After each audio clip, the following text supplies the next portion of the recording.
सगळ्या विभागाच्या जमिनी आहेत, त्या सगळ्या जमिनी यांनी विकायला काढल्या होत्या। आता त्याच्यातल्या किती जमिनी आता वाचल्यात आणि पुन्हा उत्पन्न वाढवण्यासाठी राज्याची संपत्ती विकण्याचं काम सरकार करणार आहे का, हा एक प्रश्न आहे। 10 लाख कोटीच्या वर कर्ज या महाराष्ट्रावर या सरकारने लादलेलं आहे। आणि दुसरा एक त्याच्यामध्ये या कर्जाच्या मुळे एक प्रश्न निर्माण होऊ शकतो की महागाई वाढवली जाईल आणि जनतेच्या खिशातले पैसे काढले जातील, अशा पद्धतीचे उत्पन्नाचे स्रोत यांचे वाढू शकतात। अशी परिस्थिती आज महाराष्ट्रामध्ये आहे।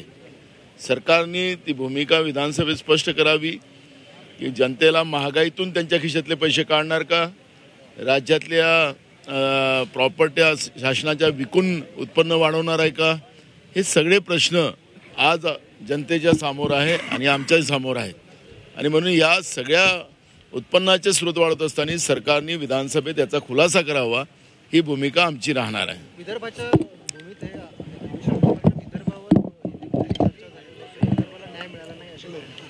काल विदर्भाच्या अंतिम आठवड्या प्रस्तावावर मी स्वतः ती भूमिका मांडलेली आहे।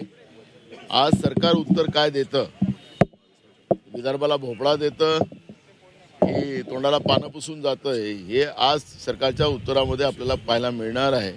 त्यामुळे आम्ही उत्तराची वाट पाहतोय। काल मी विदर्भाच्या अनुशेषाबद्दलची सगळी भूमिका विधानसभेत मांडली।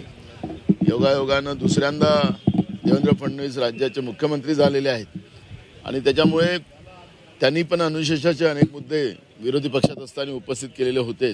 आता तेच मुख्यमंत्री आहेत, त्यामुळे ते आज काय उत्तर देतात त्याच्यावर आमचं लक्ष आहे। प्रकल्पग्रस्तांचं जे आरक्षण आहे ते रद्द करण्यात आलेलं आहे।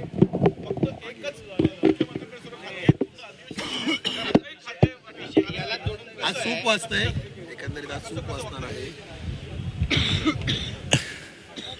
काल त्यांनी जेलच्या सुविधा वाढवण्याच्या दृष्टिकोनातलं एक बिल आणलेलं होतं। कैद्यांसाठी आता पुढच्या काळात काय काय व्यवस्था केल्या जाईल, आणि स्वाभाविक आहे की सगळ्यांना जगण्याचा अधिकार आहे आणि त्याला खऱ्या अर्थानं कैदी हा काही जन्मता जन्माला येत नाही, त्याला त्या सरकार त्याचे काही त्या पद्धतीच्या वातावरणातून तो आरोपी होतो आणि मग तो कैदी होतो। त्यालाही पुन्हा मनुष्य जीवनामध्ये चांगलं जीवन जगता यावं त्यासाठी केलेला प्रयत्न, अशा पद्धतीचं एक बिल काल मुख्यमंत्र्यांनी मांडलेला होता। खरं तर आज राज्याच्या मंत्रिमंडळातही सगळ्या ज्या काही घोषणा झाली, मंत्री झालेत, नागपूरमध्ये झालेत आणि बिचारे अजूनही पोटपोल त्यांना मिळालं नाही। त्यांना काही कळतच नाही की आम्ही नेमकं काय आमचं मंत्रीचं काम आहे की नाही आहे। बिनपगारी सध्या आता त्यांचं काम चाललेलं आहे।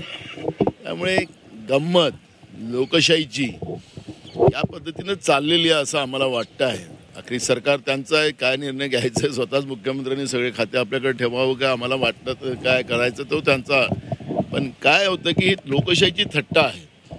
आणि आम्ही काल पण विधानसभेत सांगितलं की सरकार जनतेच्या मतानं निवडून आलेलं नाही, हे निवडणूक आयोग आणि यांच्या संगनमताने हे सरकार आलेलं आहे। मी वारंवार सांगेल आणि हे शेवटपर्यंत या सरकारला सांगेल की यांना हिंमत असेल तर मार्कंडवाडीमध्ये मॉकपोलियन सरकारच्या अखातीखाली यांनी घ्यावं। ते म्हणतात की तिथं घाबरवलं जातं, भीती घेतली, सरकारने घेतलं पाहिजे, जनतेचा तो अधिकार आहे।